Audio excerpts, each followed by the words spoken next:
février 2012, je me suis installée à Paris, City of Light comme le baptise de londonienne, capitale mondiale de la mode et du tourisme. J'ai trouvé frappant qu'il puisse y avoir tant de choses abandonnées dans les rues. Attention, on ne parle pas ici des jets de mégots, chewing-gum ou papier journaux, mais malheureusement d'hommes, de femmes et parfois d'enfants. Leur situation ne paraît pas interpeller certains individus. Le maire de la ville, Bertrand Delanoë, concentre principalement ses efforts à développer les côtés attractifs de Paris. Des centaines de millions d'euros sont dépensés pour offrir les meilleurs accueils qui soient aux touristes étrangers, et cela au détriment d'une partie de la population dont la qualité de vie est déplorable. Ces personnes sont balayées et dépoussées, comme de la poussière, au bord de ces tapis fictifs, dans des zones délabrées. Ainsi, on peut diviser les rues parisiennes en deux mondes parallèles, deux visages. Le monde de la lumière, celui dans lequel on pénètre en découvrant les beaux quartiers, les Marais, Saint-Germain-des-Prés ou encore les Trocadéro, où l'on voit uniquement la partie propre de la ville, celle photographiée par les touristes et qui figure sur les cartes postales. Comme dans toute capitale, les magasins de luxe débordent des clients prêts à payer une fortune injustifiée pour un sac à main qu'ils ne porteront jamais, ou encore déjeuner pour 300 € dans un restaurant gastronomique.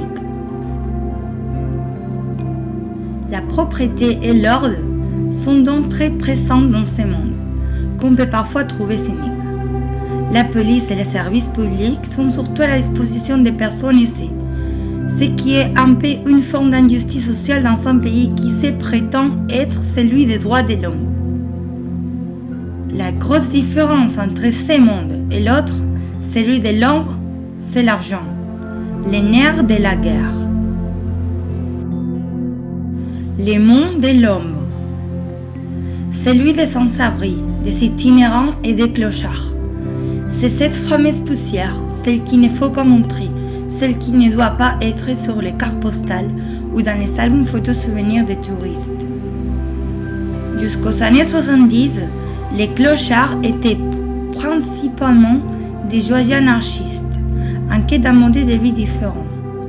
Suite au choc économique des années 80, il y a eu une nouvelle vague de clochards.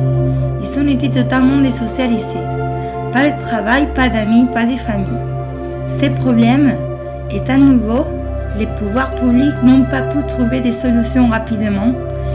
Ils les sont appelés SDF, sans domicile fixe, et on a appris à les gérer, mais pas à résoudre leurs problèmes. Aujourd'hui, la France est pointée du doigt sur les cas des SDF. C'est le plus mauvais pays européen en matière d'accueil des SDF. Les statistiques décrivent une situation alarmante. Le nombre de sans-domicile a augmenté de 50% depuis 2000 ans, atteignant les chiffres de 141 500 personnes, parmi lesquelles 30 000 étaient des enfants début 2012. Un tiers de cette population vit dans la région Île-de-France et entre 10 000 et 15 000 dans Paris. Près de 10 sans-domicile sur 100 sont des femmes et 22% sont des jeunes. Par rapport à leur origine, 47% sont de nationalité française, 18% sont des étrangers non francophones et 35% sont des étrangers francophones. Ces chiffres témoignent de l'impact de la crise économique liée à la flambée des prix de l'immobilier dans les années 2000. Depuis cette année jusqu'à aujourd'hui, l'indice des prix immobiliers a progressé de 114% à Paris. C'est donc à partir de cette évolution qu'on peut estimer l'augmentation des SDF pour les années à venir. D'autres facteurs peuvent aussi être pris en compte. Ne pas avoir des maisons et vivre seul dans la rue conduit très vite à d'importants troubles psychologiques.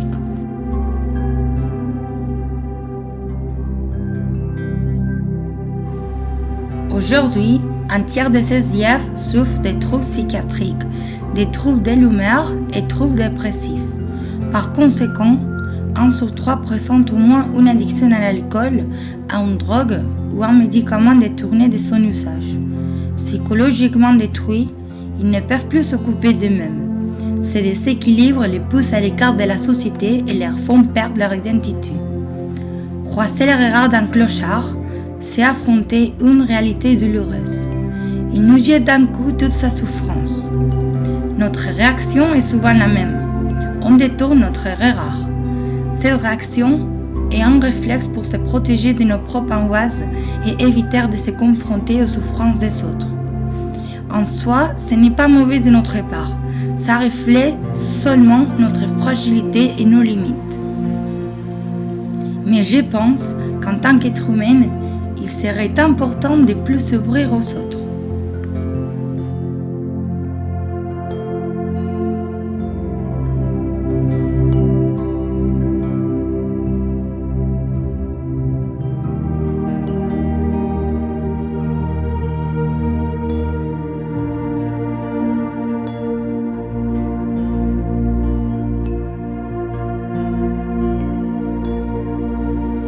En écoutant la douleur des gens qui nous entourent et en leur donnant ne serait s'écamper de gaieté, de confiance et d'espérance. Seul un regard lumineux fera raviver le feu de la vie chez ces sans-abri. Je terminerai sur une citation, celle d'un clochard qui mendiait dans le métro. Si vous n'avez pas un petit pièce, donnez-moi juste un sourire.